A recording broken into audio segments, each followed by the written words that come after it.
কিছু বলবে রিয়া?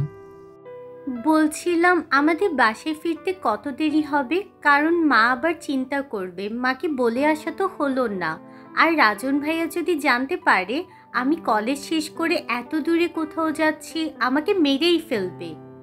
কিছুটা ভয়ার্ত কণ্ঠে বলল রিয়া। হিমালয় রিয়ার হাত ধরে সান্ত্বনার স্বরে বলল, ডোন্ট ওয়ারি, আমরা তাড়াতাড়ি ফিরব। এত চিন্তা করলে জার্নি উপভোগ করবে কিভাবে? রিয়া ঠোঁট প্রসারিত করে হাসল। হিমালয় পুনরায় কানে হেডফোন গুঁজে নেয়। এদিকে এখন সম্পূর্ণ গাড়িতে পিনপতন নীরবতা বিরাজ করছে। সুব্রতা ঘুমিয়ে পড়েছে ইতিমধ্যে। গাড়ির খোলা হওয়ায় সুব্রতার বরাবরই ঘুম পায়। ঘুমন্ত অবস্থায় হঠাৎ করেই সুব্রতার মাথা কাত হয়ে পড়ে যায়। হিমালয়ের চোখ সেখানে যেতেই বারবার পেছন থেকে হালকা সামনের দিকে ঝুঁকে ওর মাথাটা ধরে সোজা করে দেয়। রিয়া শুধু তাকিয়ে দেখছে, কিছু বলছে না। মনকে বারবার বোঝালো সুব্রতা ওর ফুফাতো বোন, তাই ওর প্রতি একটু কেয়ার তো হিমালয় দেখাবেই। ছোটবেলায় তো হিমালয় সুব্রতাকে অনেক আদর করত, তাই এখন কেয়ার করে কাজিন হিসেবেই। রিয়ার মনটাও এই বুঝটা বুঝে নিল। কিছুক্ষণ বাদে আবারও সুব্রতার মাথা হেলে পড়ে। এবার সুব্রতা অনেকটাই হেলে পড়েছে, তাই হিমালয় সিটের কিছুটা সামনের দিকে এগিয়ে বসে।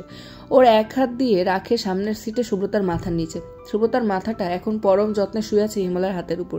রিয়া হিমালয়ের দিকে অভিমানের দৃষ্টিতে তাকাতেই হিমালয় মৃদু কণ্ঠে বলে, সুব্রতার কাছে ঘুম ভেঙে গেলে ওর অনেক মাথা ব্যথা হয়, ওর মাইগ্রেনের সমস্যা আছে।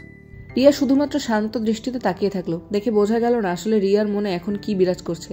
সারা রাস্তা এভাবেই পার করে দেয়। কিছুক্ষণ বাদেই সুব্রতা নড়েচড়ে উঠতেই হিমালয় নিজের হাতটা সরিয়ে ফেলে। সুব্রতা ঘুমো ঘুমো চোখ ডলতে ডলতে সোজা হয়ে বসে। চারিদিকে তাকিয়ে বোঝার চেষ্টা করে ও আসলে এখন আছেটা কোথায়। কিছুক্ষণ বাদেই ব্রেন ক্লিয়ার হয়ে যায়। পেছনে ঘাড় ঘুরিয়ে জিজ্ঞেস করে, হিম ভাইয়া আর কতক্ষণ লাগবে পৌঁছতে?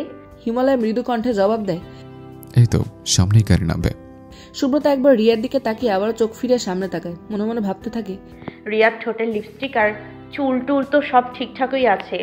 এদিকে হিমালয়ের ডান হাত প্রচন্ড ব্যথায় নাড়াতে পারছে না, এক প্রকার অবাস হয়ে গিয়েছে।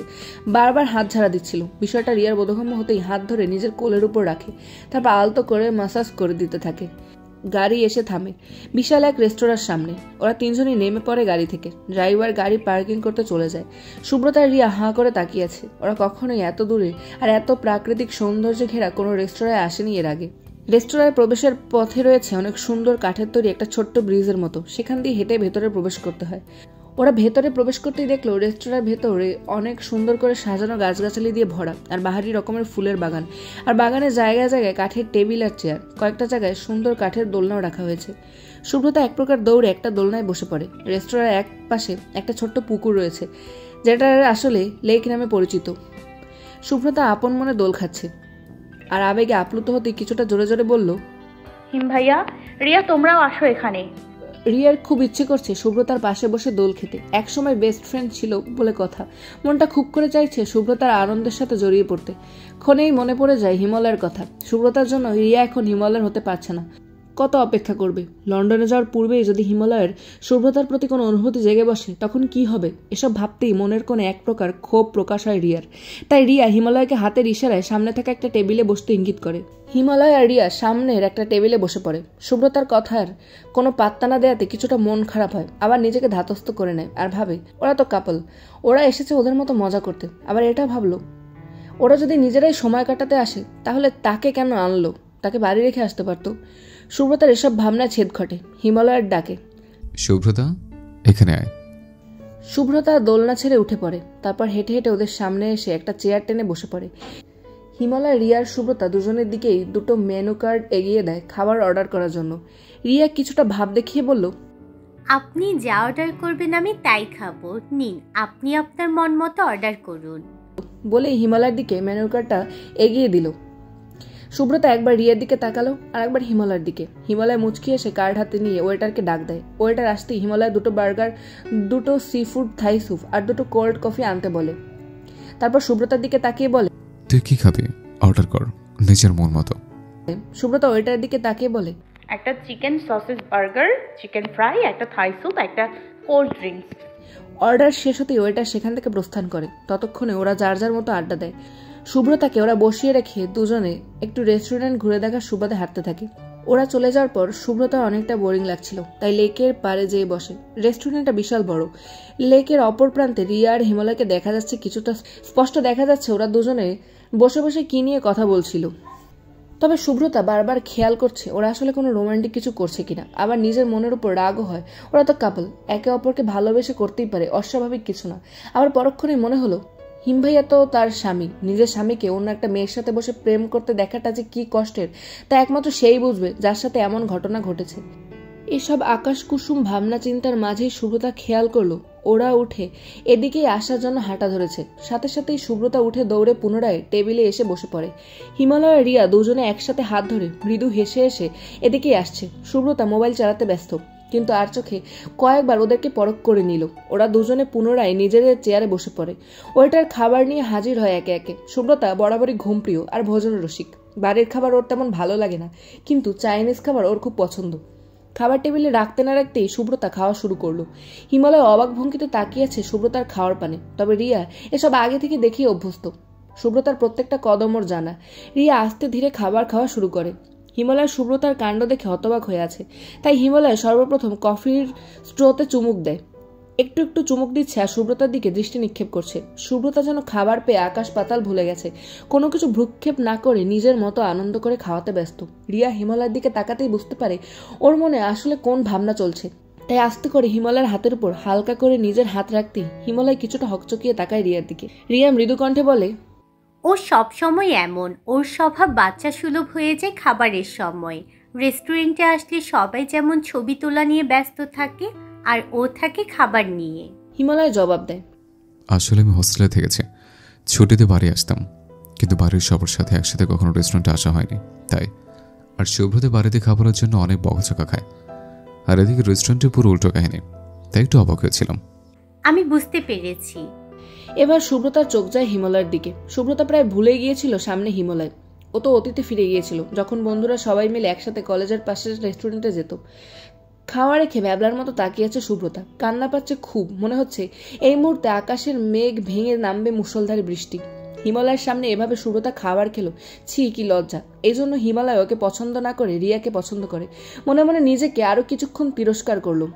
হিমালয় খাবারের এক পর্যায়ে দেখলো শুভ্রতার ঠোঁটের চারিপাশে মেয়োনিজ আর সস লেগে একাকার। দেখে মনে হচ্ছে কোনো 5 বছরের বাচ্চা এইভাবে খাবার খেয়েছে। হিমালয় মাথা নিচু করে কিছুক্ষণ নিজের হাসিকে দমিয়ে রাখার চেষ্টা করলো। পুনরায় শুভ্রতার দিকে তাকিয়ে আস্তে করে বলল, শুভ্রতা, তোর মুখে সস ক্রিম লেগে আছে। শুভ্রতা ঠোঁটে হাত লাগায়। তখনই বুঝতে পারে আসলে মুখে চারপাশের অবস্থা নাজেহাল। সামনে আয়না নেই, তাই টিস্যু হাতে নিজের ঠোঁট মুছতে থাকে। কোনোভাবেই এখনো পুরোপুরি লেগে থাকা সস মুছতে সক্ষম হয় না। তাই হিমালয় আর একটা টিস্যু নিয়ে টেবিল ছেড়ে উঠে দাঁড়িয়ে শুভ্রতার দিকে ঝুঁকে পড়ে। শুভ্রতা হিমালয়ের চেয়ারের সামনে বরাবর চেয়ারে বসেছিল, তাই ওর দিকে ঝুঁকে ওর ঠোঁটের পাশে লেগে থাকা সস আর মেয়োনিজ সুন্দর করে মুছে দেয়। রিয়া হিমালয়ের বাম পাশে পাশাপাশি চেয়ারে বসা ছিল। এরকম দৃশ্য কোনোভাবেই এবারে রিয়া হজম করতে পারলো না। রাগে ফুসতে ফুসতে খাবার ছেড়ে একটা টিস্যু হাতে নিয়ে হাত মুছতে মুছতে হাঁটা ধরলো রেস্টুরেন্টের বাইরের দিকে। হিমালয় প্রথমে কিছুটা বোধগম্য হয়নি, পরক্ষণেই বুঝতে পারে হিমালয় তৎক্ষণাৎ নিজেও আরেকটা টিস্যু নিয়ে হাত মুছেই তাড়াহুড়ো করে চলে যাচ্ছিল। সুব্রতার কথা মনে হতেই পুনরায় সুব্রতার সামনে দাঁড়িয়ে বলে, শুভ্রতা, তুই একটু বস, এখানে অপেক্ষা কর, কোথাও যাবে না, আমি না আসা পর্যন্ত। আমি রিয়াকে নিয়ে আসছি। বলেই হিমালয় তড়িঘড়ি করে বেরিয়ে যায় রেস্টুরেন্ট হতে। সুব্রতা হতভম্ব হয়ে বসে আছে। কি থেকে কি হলো সব যেন এক পলকে ঝড়ের গতিতে ঘটে গেল। এমন আকস্মিক ঘটনা। রিয়া একটা সিএনজি ভাড়া করে নেয় রাস্তার ওপার থেকে। হিমালয় রাস্তার ওপারে পৌঁছানোর আগেই রিয়া উঠে পড়ে সিএনজিতে। হিমালয় তাড়াতাড়ি গাড়ি পার্কিং এর সামনে আসে। গাড়িতে উঠেই ড্রাইভারকে সামনের সিএনজি ফলো করতে বলে। ড্রাইভারও দ্রুত গতিতে গাড়ি চালিয়ে সিএনজির পেছন পেছন এগিয়ে যায়। সন্ধ্যা 7টা বেজে গেছে। কিছুক্ষণ বাদে রেস্টুরেন্টটাও বন্ধ করে দেবে। খাবারের বিল খাওয়ার আগেই পরিশোধ করতে হয়, তাই বিল নিয়ে তেমন ঝামেলায় পড়তে হয় না সুব্রতাকে। এদিকে সুব্রতার মোবাইল ব্যাটারি ডাউন। ওয়েটারের মোবাইল থেকে ফোন করেছে কয়েকবার হিমালয়ের নাম্বারে, কিন্তু একবারও হিমালয় কল রিসিভ করেনি। বাড়িতেও ফোন করতে পারবে না, তাহলে হাজারটা প্রশ্নের সম্মুখীন হতে হবে। জায়গাটা গ্রাম অঞ্চলের, অনেকটা ভেতরে, তাই সন্ধ্যা মানেই অনেকটা রাত। রেস্টুরেন্ট বন্ধ করে দেবে যে কোনো মুহূর্তে। রেস্টুরেন্টের ম্যানেজার সুব্রতার সামনে এসে বলে, ম্যাডাম, আপনি কি কারোর জন্য অপেক্ষা করছেন? আমাদের রেস্টুরেন্ট এখনই বন্ধ হয়ে যাবে। আপনার কি কোনো প্রকার হেল্প লাগবে? সুব্রতা কিছুটা ঘাবড়ে আছে। ও ছাড়া এই রেস্টুরেন্টে এই মুহূর্তে আর কেউ নেই। তারপর একজন মেয়ে মানুষ, ওয়েটার 3-4 জন আর ম্যানেজার উপস্থিত এখানে। যদি সত্যি ঘটনা জানতে পারে, যদি ওর কোনো ক্ষতি করে দেয়, এসব ভাবনা এই মুহূর্তে মস্তিষ্কে ঘুরপাক খাচ্ছে। ভয়াত্মক দৃষ্টিটাকে কিছুটা সংযত করে ঠোঁট প্রসারিত করে জবাব দেয়, না না না, আমি কারোর জন্য অপেক্ষা করছি নাকি? বাইরে আমার গাড়ি পার্ক করা আছে, ধন্যবাদ। বলেই ব্যাগ আর মোবাইল নিয়ে হাঁটা শুরু করে সুব্রতা। রেস্টুরেন্ট থেকে বেরিয়ে পার্কিংয়ের সামনে এসে দাঁড়ায়। সুব্রতা ভেবেছিল হয়তো হিমালয়ে না আসতে পেরে ওর জন্য গাড়ি পাঠিয়েছে, কিন্তু সুব্রতার সব ভাবনা ছেদ ঘটে। পার্কিং পুরো ফাঁকা, একটা গাড়িও নেই এখানে। একদম জনমানবহীন হয়ে আছে চারিপাশ, না আছে কোনো মানুষ, না আছে কোনো গাড়ি ঘোড়া। সুব্রতা হেঁটে হেঁটে সামনের দিকে এগিয়ে যায়। রাস্তায় পিনপতন নীরবতা বিরাজ করছে। চারিদিকে ভয়ানক গাছগাছালি মাথার উপর দাঁড়িয়ে পাকা রাস্তা দিয়ে হাঁটছে। সুব্রতার নিজের হাঁটার আওয়াজ নিজের কানে এসে বাসছে বারেবার। প্রত্যেক কদমে কেমন হিম করা ভয় জেঁকে বসেছে মনে। হৃদস্পন্দন দ্রুত গতিতে কম্পন হচ্ছে ভয়ে। কিছুটা দূরে আসার পরে সুব্রতা দেখতে পেল সামনে বড় মেইন রাস্তা। কিছুটা হাঁপ ছেড়ে বাঁচে। অন্তত এই ভয়ানক পরিবেশ থেকে বের হতে পেরেছে, এটাই অনেক। মেইন রাস্তায় দাঁড়িয়ে আছে সুব্রতা। এক একটা গাড়ি ওর সামনে দিয়ে দ্রুত গতিতে চলে যাচ্ছে। কিছুক্ষণ বাদে সামনে তাকাতেই দেখলো একদল লোক রাস্তার পাশে কেমন হেলে দুলে এদিকেই আসছে। সম্ভবত মদ্যপান করে হাঁটছে এরা। সুব্রতার গলা শুকিয়ে কাঠ হয়ে যায়। তাড়াতাড়ি করে একটা টং দোকানের নিচে গিয়ে কিছুটা আড়াল হয়ে দাঁড়ায়। সময় কয়েক গড়ানোর সাথে সাথে এক দমকা হাওয়া এসে ছুঁয়ে দেয় সুব্রতাকে। রাস্তার ধুলোবালি ছাই উড়ে এসে পড়ছে। আচমকাই প্রচণ্ড ঝড় উঠেছে। ঝড়ের তাণ্ডবে লম্বা লম্বা গাছগুলো যেন হেলে পড়বে এই মুহূর্তে। ঝড়ের সাথে আবার শুরু হলো ঝিরিঝিরি বৃষ্টি। এবার আর সুব্রতা নিজেকে শক্ত করে রাখতে পারল না। চোখ বেয়ে জল গড়িয়ে পড়ছে, খুব কান্না পাচ্ছে। বাইরে যতটা না ঝড় হচ্ছে তার চেয়ে বেশি ঝড় যেন ওর মনের উপর দিয়ে বয়ে যাচ্ছে। মনে মনে শুধু এটাই ভাবতে লাগলো, কেন হিম ভাইয়া, কেন আমাকে এভাবে একা ফেলে চলে গেলে? এতটা দায়িত্বহীন তুমি কিভাবে হতে পারলে? তোমার কি এখনো মনে পড়ছে না এবারও আমাকে একা ফেলে রেখে গেলে? যদি আমার কোনো বিপদ হয়, কাল অবধি বেঁচে থাকবে তো, নাকি এখানেই পাওয়া যাবে আমার মৃতদেহ অথবা ধর্ষিত হওয়া দেহ? টং দোকানে একটা কাঠের টেবিলে বসে রইল সুব্রতা। ঝড়ের তাণ্ডব এখনো প্রখর। আষাঢ় মাস, তাই সকালে যেমন কড়া রোদ পড়েছিল, এখন আবার বৃষ্টি। আষাঢ় মাসে কখন রোদ ওঠে আর কখন বৃষ্টি হয় তা বোঝা অসম্ভব। এদিকে সবে মাত্র হিমালয় বাড়িতে প্রবেশ করবে। বাড়ির নিচে দাঁড়িয়ে আছে। ফোনটা হাতে নিতেই দেখে একটা অচেনা নাম্বার থেকে অনেকবার অনবরত ফোন এসেছে। পুনরায় সে নাম্বারে কল ব্যাক করার পূর্বেই বাড়ি থেকে ফোন আসে হিমালয়ের নাম্বারে। হিমালয় ফোনটা রিসিভ করতেই অপর পাশ থেকে ভেসে আসছে সালমা বেগমের উদ্বিগ্ন কণ্ঠস্বর। হ্যালো, কিরে হিমালয়, তোরা কোথায়? হ্যাঁ, বাইরে প্রচণ্ড ঝড় হচ্ছে আর তোরা এখনো বাড়ি ফিরলি না। সুব্রতা কোথায়? ও ঠিক আছে তো? ওকে সাবধানে নিয়ে আয়, ও কিন্তু বাজ পড়লে প্রচণ্ড ভয় পায়। ফোনের অপর প্রান্ত থেকে মায়ের মুখ থেকে কথাগুলো শোনার সাথে সাথেই পা দুটো থমকে গেল। নিঃশ্বাস আটকে গেল গলায়। হৃৎপিণ্ড পা কেমন স্তব্ধ হয়ে আসে। চিন্তা করো না মা, আসছে বলেই দ্রুত গতিতে গাড়ির সামনে যায়। ড্রাইভার সবেমাত্র গাড়ি পার্কিং করবে তার আগেই হিমালয় হাজির হয় সেখানে। চাচা, আপনি বাড়ি চলে যান, আমি গাড়ি পার্কিং করে দিব। আমার এই মুহূর্তে গাড়ি লাগবে, আমার একটু কাজ আছে। উদ্বিগ্ন স্বরে বলল হিমালয়। কিন্তু বাবা, এই বৃষ্টিতে গাড়ি নিয়ে তুমি কোথায় যাবে? চাচা, শুভ্রতাকে আনতে আমি ভুলে গেছে, ও এখন এখানেই আছে। কি বলছো কি বাবা? বাড়ির লোক জানে? আমি তো বাবা নতুন ড্রাইভার, আজকে জয়েন করেছি, তাই ভেবেছি ওই মেয়েটা বোধহয় তোমার সাথের কেউ না। ও আমার ফুফাতো বোন, আপনি বাড়ি যান, আমি ওকে নিয়ে ফিরবো।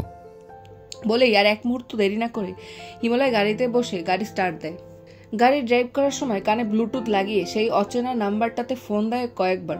ফোন করার পর অবশেষে ওপাশ থেকে কোন এক মধ্যবয়স্ক লোকের কণ্ঠ পায় হিমালয়। অপর পাশে থাকা লোকটা ঘুমন্ত থমথমে কণ্ঠে বলে, হ্যালো, কে এত রাতে কল করেছেন?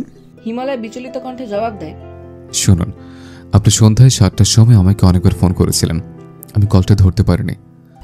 কে আপনি? কেন ফোন করেছিলেন? লোকটা আবার ঘুমন্ত চোখ পুরোপুরি মেলে। রেস্টুরেন্টের ওই মেয়েটা আমার ফোন থেকে আপনাকে ফোন করেছিল। হিমালয়ের আর বুঝতে বাকি রইল না কে ফোন করেছিল, তাই আবারও বিচলিত কণ্ঠে জানতে চায়, মেয়েটা এখন কোথায়, আপনি কি বলতে পারেন? লোকটা কিছুটা থেমে জবাব দেয়, না, আমাদের রেস্টুরেন্ট বন্ধ করার সময় মেয়েটির কাছে গিয়ে আমি জানতে চাই কারোর জন্য অপেক্ষা করছে কিনা, কোনো সাহায্য লাগবে কিনা। কিন্তু মেয়েটা বলল ওর গাড়ি নাকি বাইরে দাঁড়িয়ে আছে, তাই মেয়েটা ততক্ষণ সেখান থেকে প্রস্থান করে তারপর কোথায় গিয়েছে সেটা আমার জানা নেই। মৃদু কণ্ঠে ধন্যবাদ জানিয়ে কলটা কেটে দেয় হিমালয়। ফোনটা পাশের সিটে ফেলে দেয়। সহসা নিজের চোয়াল শক্ত করে স্টিয়ারিংয়ে বার কয়েক ঘুষি মারে। How Himalay, how can you be so careless? রাগে চোখ দুটো বন্ধ করে নেয় আর বারবার নিজেকে নিজের মারতে ইচ্ছে করছে এই মুহূর্তে। ড্রাইভ করছে আর মনে মনে বলছে, sorry Subrata, I am sorry, আমি এতটা কেয়ারলেস কিভাবে হলাম? প্লিজ গড, প্লিজ সুব্রতাকে সেফ রাখো। সুব্রতা, আমি আসছি, প্লিজ আর কিছু সময়। ঝড়ের প্রকট কিছুটা কমে এসেছে, তবে ঝিরিঝিরি বৃষ্টি পড়ছে অনবরত। টং দোকানের চাল ও কাঠের মাঝখানে একটা বড় পলিথিন গেঁথে রাখা ছিল। শুভ্রতা সেটা নামিয়ে নেয়, তারপর সেটা গায়ে পেঁচিয়ে গুটিসুটি মেরে বসে থাকে কাঠের বেঞ্চিতে। প্রচণ্ড ঝড়ের কারণে বৃষ্টির পানি এদিক থেকে ওদিক ছুটে যাচ্ছে, যার কারণে শুভ্রতা প্রায় ভিজে একাকার। শীতে অনবরত কাঁপতে লাগলো, আর মনে মনে উপর আলাকে স্মরণ করছে বারে বারে। এদিকে হিমালয় গাড়ি ড্রাইভ করছে, তবে ওর ধ্যান ধারণা পুরোটাই এখন শুভ্রতাকে ঘিরে। এখনো মনে মনে আওড়াচ্ছে, কিভাবে আমি এত বড় ভুল করলাম, কিভাবে? এসব ভাবনার মাঝে হঠাৎ করে হিমালয়ের ফোন বেজে ওঠে। ফোনের স্ক্রিনের দিকে তাকাতেই বিরক্ত হয়ে ফোনটা হাতে নিয়ে সাইলেন্ট করে দেয়। রিয়ার নাম্বার ভেসে উঠেছিল স্ক্রিনে, তবে এই মুহূর্তে হিমালয়ের ওর সাথে কথা বলার মুড নেই। উদ্দেশ্য একটি, শুভ্রতাকে খুঁজে কিভাবে নিরাপদে বাড়ি ফেরা যায়। হিমালয়ের গাড়ি এসে থামায় সেই রেস্টুরেন্টের সামনে। ছাতা নিয়ে বের হয়ে গাড়ি থেকে, কিন্তু রেস্টুরেন্টের তালামারা অবস্থায় দেখে আশেপাশে তাকিয়ে কয়েকবার জোরে চিৎকার করে শুভ্রতার নাম ধরে ডাকতে থাকে, কিন্তু দূর দূরান্ত কোথাওতেও আর কোনো সারা শব্দ পাওয়া যাচ্ছে না। হিমালয় আবারও গাড়িতে ওঠে, পার্কিংয়ের রাস্তা ধরে উল্টো পথে গাড়ি চালায়। পরক্ষণে কিছুটা দূরে মেইন রাস্তা দেখতে পায়। হিমালয় আন্দাজ করে নেয় ওখানে গেলেই শুভ্রতাকে পাওয়া যাবে। গাড়ি দ্রুত গতিতে মেইন রাস্তায় নিয়ে যায়, তারপর গাড়ির গতি থামিয়ে দেয়। ধীরে গতিতে গাড়ি চালিয়ে সামনে এগোতে থাকে আর চারিদিকে নজর বুলিয়ে দেখতে থাকে। কিছুটা দূরে যেয়ে হঠাৎ করে হিমালয় গাড়ি থামিয়ে দেয়, কারণ একটু পেছনে মনে হলো কিছু একটা নড়ছিল। আস্তে আস্তে গাড়ি পেছনে নিয়ে আসে সেই টং দোকানের সামনে। হিমালয় দেখলো কেউ একজন কিছু একটা গায়ে জড়িয়ে একদম হাত পা গুটিয়ে বসে আছে। মুখটা দেখা যাচ্ছে না, তবে হিমালয়ের মন বলছে একবার নেমে দেখে নিতে। গাড়ি থেকে নেমে ধীরে ধীরে সামনে এগিয়ে যায়। কারো উপস্থিতি টের পেতেই শুভ্রতা চোখ তুলে তাকায়। সঙ্গে সঙ্গে শুভ্রতার চোখে মুখ খুশিতে আত্মহারা হয়ে যায়। এক ঝটকায় দৌড়ে এসে শক্ত করে জড়িয়ে ধরে হিমালয়কে। আচমকা এভাবে জড়িয়ে ধরাতে হিমালয় টাল সামলাতে হিমশিম খায়, যার ফলস্বরূপ কিছুটা পিছিয়ে যায় হিমালয়। তাও নিজেকে সামলে নেয়। শুভ্রতা হিমালয়ের পিঠের শার্ট দু হাত দিয়ে খামচে ধরে রেখেছে, যেন ছেড়ে দিলেই কোথাও হারিয়ে যাবে এই মুহূর্তে। হিমালয় এখনো প্রতিমূর্তি হয়ে আছে, পরক্ষণে নিজেকে ধাতস্থ করে নেয়। তারপর নিজের দুহাত ধীরে ধীরে শুভ্রতার পিঠ ছোঁয়ার পূর্বেই শুভ্রতা এক ঝটকায় ছেড়ে দেয় হিমালয়কে। কিছুটা রাগ আর কিছুটা অভিমান মিশ্রিত দৃষ্টিতে তাকিয়ে থাকলো।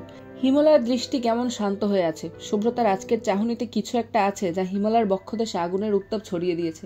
সেই আগুনের উত্তাপে হৃদয় পুরো ছারখার হয়ে যাচ্ছে। সুব্রতা আর কোনো কথা না বলে সোজা গাড়ির সামনে যেয়ে গাড়িতে বসে পড়ে, নিজের সিট বেল্ট বেঁধে নেয়। আর হিমালয় তখনও দাঁড়িয়ে আছে। সুব্রতাকে সরিটা ওর বলা হলো না। হিমালয় গাড়ির ড্রাইভিং সিটে বসে পড়ে, তার পাশেই সুব্রতা অন্যদিকে মুখ ফিরে রেখেছে। রাগে অভিমানে সুব্রতার মনে হলো এই মুহূর্তে হিমালয় কিচ্ছে মতো কয়েকটা মারতে পারলে বোধহয় শান্তি হতো। হিমালয় একটা দীর্ঘশ্বাস ফেলে, গাড়ি স্টার্ট দেয়। কিছুটা ধীর গতিতে চলছে গাড়ি। ড্রাইভ করতে করতেই বলা শুরু করে হিমালয়, আই সরি সুব্রতা, আসলে তখন রিয়া ওভাবে উঠে চলে গেল। ওর পেছনে যেতে যেতে বাড়ি অব্দি যাওয়ার আগে রাস্তা অনেক জ্যাম পড়েছিল, আর ও সিএনজি নিয়েছিল, আর সিএনজি হাইওয়েতে চলাচল করে না, তাই অন্য রাস্তা দিয়ে যেতে হয়েছে। সারা রাস্তা জ্যাম। অবশেষে ওকে পেয়েও গিয়েছিলাম। আমার গাড়িতে করে ওকে বাসায় পৌঁছে দিয়েছে। ততক্ষণে মাথা থেকে তোর ব্যাপারটা বেরিয়ে গিয়েছিল। পরে ভেবেছে তুইও হয়তো কোনো সিএনজি করে বাসায় চলে আসবে, কিন্তু তোকে অপেক্ষা করতে বলেছে তুই আসলে এইভাবে অপেক্ষা করবে? আমি জানতাম না রে, প্লিজ আমাকে ক্ষমা করে দে প্লিজ। কথাগুলো বলার সময় বারবার সুব্রতার দিকে তাকাচ্ছিল, আবার সামনে তাকে ড্রাইভ করছিল। এতগুলো কথা বলার পরেও সুব্রতার কোনো হেলদোল নেই। হিমালয় কিছু বলতে যাবে তার আগেই সুব্রতা ওকে থামিয়ে দিয়ে ঝাঁঝালো কণ্ঠে বলে ওঠে, ড্রাইভ ফার্স্ট। হিমালয় একটা দীর্ঘশ্বাস ফেলে। আর কিছু বলার নেই ওর। সুব্রতা অনেকটা অভিমান করেছে, এত সহজে এই অভিমান ভাঙার নয়। কিছুটা পথ অতিক্রম করার পরে আবারও শুরু হয় ঝড়ের তাণ্ডব। ধুলোবালি উঠছে বাতাসের সাথে। হিমালয় ঠিকভাবে চোখে দেখতে পারছে না রাস্তা। আচমকা ঝড়ে একটা বড় গাছ এসে পড়ে ওদের গাড়ির সামনে। অল্প একটুর জন্য বেঁচে যায় ওদের গাড়ি আর ওরা। গাছ পড়ার আওয়াজে সুব্রতা কেঁপে ওঠে। গাড়ি ঘুরিয়ে যাওয়ার মতো রাস্তা নেই। বাড়িতে পৌঁছানোর রাস্তা এই একটাই। রাস্তার দুপাশে জঙ্গল ছাড়া কিছুই নেই। বাইরে প্রচন্ড ঝড় আর বৃষ্টি। গাড়ি থেকে চাইলেও বের হতে পারবে না এই মুহূর্তে। হিমালয় ফোন বের করে কল করার জন্য, তবে একদম নেটওয়ার্ক নেই ফোনে। ভয়ে আতঙ্কে সুব্রতার সকল অভিমান রাগ নিমেষেই গায়েব। এখন শুধু মস্তিষ্ক জুড়ে আতঙ্ক। সুব্রতা আতঙ্কিত দৃষ্টিতে তাকিয়ে বলে, এখন কি হবে হিম ভাইয়া? আমরা বাড়িতে পৌঁছবো কিভাবে? হিমালয় সুব্রতার দিকে তাকিয়ে স্বাভাবিক স্বরে বলে, আমাদের আজকে রাত গাড়িতেই থাকতে হবে, সকাল হওয়া অবধি অপেক্ষা করতে হবে। প্রচণ্ড বৃষ্টি আর ঝড়ে কিছু দেখা যাচ্ছে না, গাড়ি ড্রাইভ করা যাবে না। কিছুক্ষণ বাদে হিমালয় খেয়াল করলো সুব্রতার সারা শরীর অনবরত কাঁপছে। মাথায় বৃষ্টির পানি পড়ছে। ওর মাইগ্রেনের ব্যথা শুরু হয়ে যাবে। গায়ে জড়ানো কলেজ ড্রেস, তার উপর সাদা অ্যাপ্রন জড়ানো, সব ভিজে একাকার। হিমালয় সুব্রতার দিকে ফিরে উদ্বিগ্ন কণ্ঠে বলল, গায়ের অ্যাপ্রনটা খুলে ফেল। সুব্রতা একবার হিমালয়ের দিকে তাকিয়ে পুনরায় নিজের দিকে তাকায়। আসলেই পুরো ভিজে একাকার। কেমন হাঁসফাঁস লাগছে সুব্রতার এই ভেজা কাপড় পরে থাকতে। সুব্রতা ধীরে ধীরে গায়ের অ্যাপ্রনটা খুলে ফেলে। এবার হিমালয় নিজের গায়ে জড়ানো সাদা ব্লেজারটা খুলে ফেলে, তারপর গায়ে জড়ানো সাদা শার্টটাও খুলে ফেলে। আচমকা এভাবে জামা কাপড় খুলতে দেখে সুব্রতা কিছুটা ঘাবড়ে যায়। সুব্রতা শীতে অনবরত কাঁপতে কাঁপতে প্রশ্ন করলো, তুমি জামা কাপড় খুলছো কেন হিম ভাইয়া? হিমালয় শান্ত কণ্ঠে জবাব দেয়, তোর জন্য। সুব্রতা অবাক হয়ে বলে, মানে? হিমালয় সুব্রতার হাতে নিজের সাদা ব্লেজারটা এগিয়ে দেয়। সুব্রতা অবাক হয়ে প্রশ্ন করে, এটা দিয়ে কি করব আমি? পেছনে সিটে যা, আমি গাড়ির লাইট অফ করে দিচ্ছি। জামা কাপড় খুলে এটা পরে নে, নাহলে ঠান্ডা লেগে যাবে। আর এই শার্টটা দিয়ে চুলটা মুছে নে। সুব্রতা একবারই হিমালয়ের শরীরের দিকে তাকায়। ফর্সা দুধের মতো বডি, এমন আবছা আলোতেও কেমন সুদর্শন দেখাচ্ছে। পরক্ষণেই নিজেকে সামলে নিয়ে বলে, আচ্ছা, তুমি কি আমার সামনে এইভাবেই খালি গায়ে থাকবে আর তোমার ঠান্ডা লাগবে না? আমি তো বৃষ্টিতে ভিজে নেই, আর তাছাড়া এটার উপায় নেই, তো সমস্যা হবে। তুই পরে অসুস্থ হয়ে পড়বি, যার জন্য দায়ী থাকবো আমি। তাই যা বলছি কর। সুব্রতা সামনের সিট থেকে টপকে পেছনে চলে আসে। হিমালয় লাইট অফ করে দেয়। সুব্রতা নিজের পরনের কলেজ ড্রেস খুলে ব্লেজারটা পরে নেয়, আর পাজামা পাল্টায় না, ওটা ভিজে অবস্থাতেই পরে থাকলো।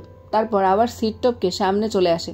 সাদা শার্ট দিয়ে সুব্রতা নিজের ভিজে যাওয়া ছোট চুলগুলো মুছতে থাকে। হিমালয় লাইট অন করে দেয়। সুব্রতার দিকে তাকায়। সুব্রতা বেখেয়ালি ভাবেই নিজের চুল মুছতে ব্যস্ত, আর এদিকে হিমালয় পুরোপুরিভাবে সুব্রতাকে পর্যবেক্ষণ করে যাচ্ছে। ব্লেজারে কয়েকটা বাটন লাগিয়েছিল, তবুও ব্লেজারের গলাটা বড় হওয়াতে বুকের কিঞ্চিত অংশ দৃশ্যমান হয়ে আছে। গাড়ির আবছা আলোতে আবছা দেখলো হিমালয়, তারপর সাথে সাথেই চোখ ফিরিয়ে নেয়। সুব্রতা চুল মোছা শেষ হতেই শার্ট দিয়ে বুকের কাছটা ঢেকে রাখে। কিছুক্ষণ বাদে বৃষ্টিটাও কিছুটা দমে আসে। সুব্রতা গাড়ির পেছনের সিটে গুটিসুটি মেরে শুয়ে আছে। গভীর রাত, প্রচন্ড ঘুম পাচ্ছিল, তাই হিমালয়কে পেছনের সিটে যেয়ে লম্বা হয়ে শুয়ে থাকতে বলে।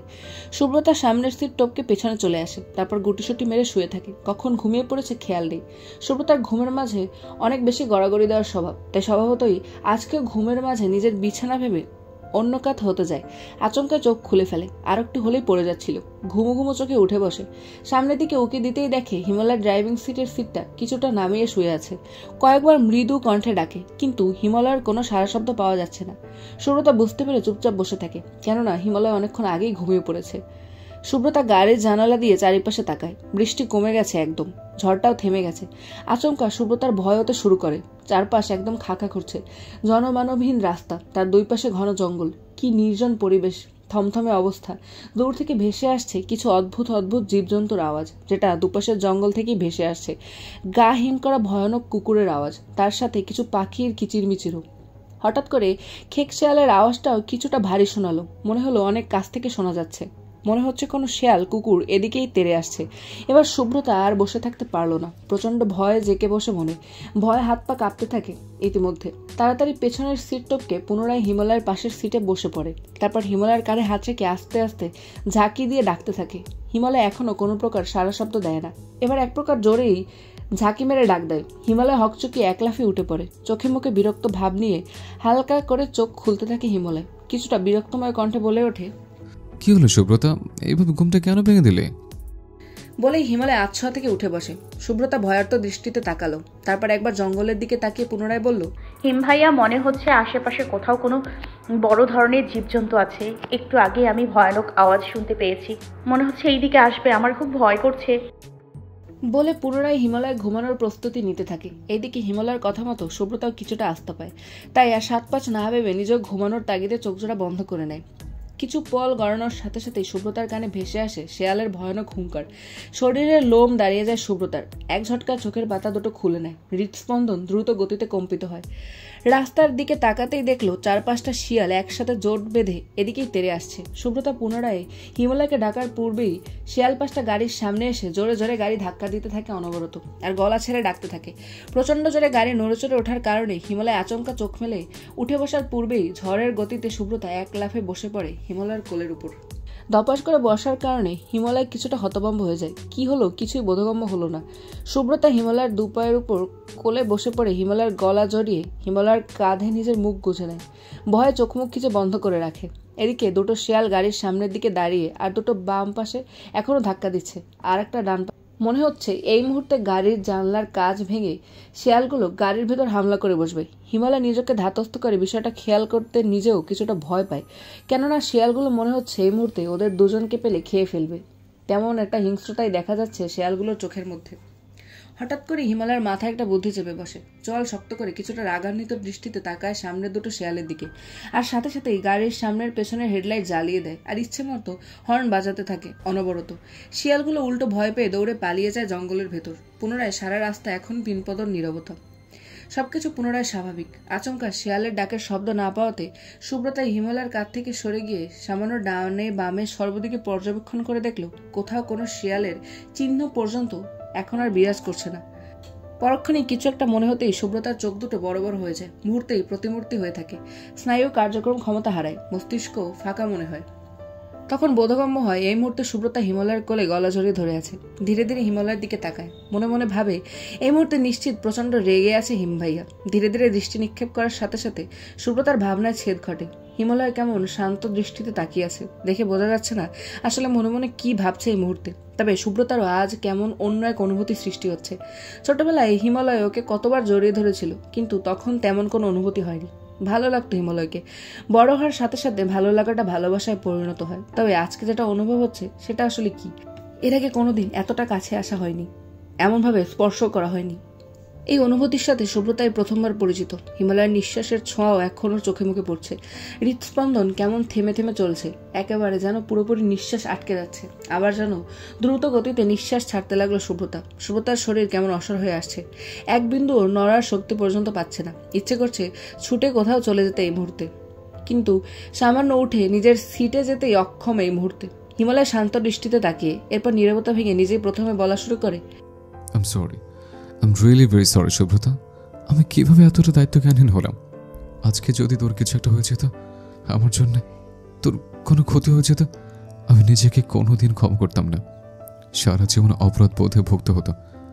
তবে আমি যেটা করেছি আজকে, সেটার জন্য আমি অনেক বেশি অনুতপ্ত। প্লিজ ক্ষমা করে দে। সুব্রতা হিমালয়ের চোখে আসলেই অনুতপ্ততা দেখতে পায়, তাই নিজেও স্বাভাবিক কণ্ঠে বলে, ঠিক আছে, ক্ষমা করে দিলাম এবারের মতো। আর অনুতপ্ত হতে হবে না হিম ভাইয়া। কিছুটা ঠোঁট প্রসারিত করে হাসলো সুব্রতা। হিমালয় মৃদু হাসে। আচমকা হিমালয় বলে বসে, তোকে কখনো এতটা কাছ থেকে দেখিনি, আজ প্রথম দেখলাম। তুই আসলে অনেকটা বড় হয়ে গেছিস। সুব্রতা কিছুটা কৌতূহলী কণ্ঠে প্রশ্ন করে, কিভাবে বুঝলে হিম ভাইয়া? এই যে এত ভারী তুই আমার কোলে বসে আছিস এখনো, তোকে দেখে তো বোঝাই যায় না তোর জন্য ওজন মনে হচ্ছে 80 কেজি হবে। সুব্রতা রাগে ফুঁসতে থাকে, কিছুটা রাগান্বিত স্বরে বলে, কি বললে তুমি? আমাকে ইনডাইরেক্টলি মোটি বললে? হিমালয় অবাক দৃষ্টিতে তাকিয়ে থাকে। আমি মোটা কখন বললাম? সুব্রতা আরো একটু বেশি রেগে বলে, তার মানে বলতে চাইছো আমি অনেক বেশি খাই? হিমালয় পুরো হতবাক হয়ে গেছে। যা বাবা, এটা কখন বললাম? সুব্রতা আর কোনো কথা না বাড়িয়ে এমন এক কাণ্ড করে বসে, হিমালয়ের ডান পাশের ঘাড়ের মধ্যে আচমকা কামড় বসিয়ে দেয়। হিমালয়ের সামান্য ব্যথায় আহ শব্দ করে ওঠে। সুব্রতা কামড় দিয়ে চোখ তুলে তাকায় হিমালয়ের দিকে। সুব্রতা এখনও রাগে ফুটছে। হিমালয় পাল্টায় কামড় বসিয়ে দেয় সুব্রতার গলার সাইডে। সুব্রতাও কিছুটা ব্যথা পেয়ে চোখ মুখ খিচে বন্ধ করে নেয়। কয়েক সেকেন্ড বাদে আর কোনো ব্যথা অনুভব করে না সুব্রতা। ধীরে ধীরে নিজের মস্তিষ্ক জানান দেয় অন্য কিছু। হিমালয় সুব্রতাকে কামড় বসানোর পরেই এক অন্যরকম অদ্ভুত ঘ্রাণ এসে নাকে বাড়ি খায় হিমালয়ের। সুব্রতার শরীরের এক মাতাল করা ঘ্রাণ পৌঁছে যায় হিমালয়ের মস্তিষ্কে। এই প্রথম কোনো মেয়ের গলার মধ্যে নিজের মুখ ডুবিয়ে রেখেছে। রিয়ার সাথে প্রেমরত অবস্থায় শুধু কয়েকবার স্বভাবত জড়িয়েই ধরেছিল। আর একবার বৃষ্টিতে কিছু সময়ের জন্য লিপ কিস করেছিল। ওটাই প্রথম আর ওটাই শেষ কিস ছিল, তাও রিয়ার একটা অভিমানের কারণেই। এছাড়া কখনোই রিয়াকে তেমনভাবে স্পর্শ করেনি। তবে আজ এক অন্যরকম অনুভূতি জাগ্রত হচ্ছে। আসলে কতটা ভালো লাগার মতো আর কতটা খারাপ লাগার মতো অনুভূতি তা বোঝা মুশকিল। তবে এই অনুভূতি অন্য কোনো আলাদা জগৎ আছে, যে জগতে এই মুহূর্তে বিচরণ করছে হিমালয়। কেমন এক মাতাল মাতাল করা অনুভূতি। এ যেন নেশা না করেও নেশাক্ত। অদ্ভুত নেশা ঘিরে ধরেছে ওদের দুজনকেই। তবে সুব্রতার শরীর কেমন অবশ হয়ে আসছে, মনে হচ্ছে এই মুহূর্তে মূর্ছা যাবে হিমালয়ের উপরেই। হিমালয় সুব্রতার গলার কামড় দেওয়ার এক পর্যায়ে আপনা আপনি নিজের ঠোঁট দিয়ে আলতো করে ঘষতে থাকে। হালকা হালকা করে ঘ্রাণ শুকতে থাকে গলা থেকে কানের নিচ পর্যন্ত। সুব্রতার শরীর মৃদু মৃদু কাঁপতে থাকে। কানের মধ্যে হিমালয়ের গরম নিঃশ্বাস পড়ছে। গলা জড়িয়ে রাখা হাত দুটো দিয়ে খামচে ধরে হিমালয়ের ঘাড়ে। হিমালয় খাড়ি গায়ে থাকার কারণে ওর শরীরের উষ্ণতা যেন চাদরের ন্যায় জড়িয়ে আছে শুভ্রতার গায়ে। শুভ্রতার এই খামচে ধরার প্রক্রিয়া আরও বেশি নাড়িয়ে দেয় অনুভূতিগুলোকে। হিমালয়ের অনুভূতিগুলোকে আরও বেশি নাড়িয়ে দেয়। শুভ্রতার দুই বাহু শক্ত করে চেপে ধরে হিমালয়, তারপর নিজের ঠোঁট দুটো সরিয়ে দেয় শুভ্রতার গলা হতে। মুখ তুলে তাকালো শুভ্রতার পানে। শুভ্রতার চোখজোড়া বন্ধ, নিচের ঠোঁট কামড়ে ধরে আছে। হিমালয় নেশাক্ত চোখে তাকিয়ে দেখছে সপ্তদশী শুভ্রতাকে আজকে কোনো আর বাচ্চা মনে হচ্ছে না হিমালয়ের কাছে। ঠোঁটের দিকে নজর দিতেই এক উদ্যম ইচ্ছে জাগ্রত হয়। শুভ্রতার ঘন ঘন শ্বাস নেওয়ার কারণে আরও বেশি যেন টানছে ঠোঁটজোড়া। হিমালয়ের মন বলছে এই মুহূর্তে নিজের অধর দ্বারা শুভ্রতার অধর দুটো চেপে ধরে চুম্বন করতে। তাই ধীরে ধীরে নিজের ঠোঁট দুটো আরও এগিয়ে যায় শুভ্রতার দিকে। 1 ইঞ্চি ফাঁকা বিরাজ করছে দুজনের ঠোঁটের মাঝখানে। হিমালয়ের নিঃশ্বাস এখন স্পষ্ট ভারী হয়ে আশ্রে পড়ছে শুভ্রতার নাক আর ঠোঁটের উপর। শুভ্রতার অবস্থা নাজেহাল। হিমালয়ের ঠোঁটজোড়া শুভ্রতার নরম ওষ্ঠতে স্পর্শ করার পূর্বেই আচমকা কিছুর একটা শব্দে হিমালয় থমকে যায়, ঘোর কেটে যায়। শুভ্রতা এখনও চোখ মুখ খিচে বন্ধ করে রেখেছে। হিমালয় হন্তদন্ত হয়ে নিজেই শুভ্রতাকে কোল থেকে নামিয়ে পাশের সিটে বসিয়ে দেয়। ততক্ষণে ভোরের আলো ফুটবে সবেমাত্র। আবছা কালো ছায়া সরে যাচ্ছে আকাশ হতে। হিমালয় নিজের চোখ দুটো বন্ধ করে নিজেকে ধাতস্থ করার প্রচেষ্টা চালায়। কি হচ্ছিল এতক্ষণ, কি করছিল, নিজেই বিব্রত হচ্ছে যতবার ভাবছে। এদিকে শুভ্রতা লজ্জায় অন্যদিকে মুখ ফিরিয়ে রেখেছে। অনেকক্ষণ যাবৎ কেউ কারো দিকে তাকাচ্ছে না অব্দি। কিছুক্ষণ বাদে হিমালয় ফোন চেক করার সাথে সাথেই দেখলো নেটওয়ার্ক কিছুটা এসেছে। গাড়ি থেকে বের হয়। সম্পূর্ণ নেটওয়ার্ক পাওয়ার জন্য গাড়ির দরজার সামনে দাঁড়ায়। একটা উবার কল করে নেয়।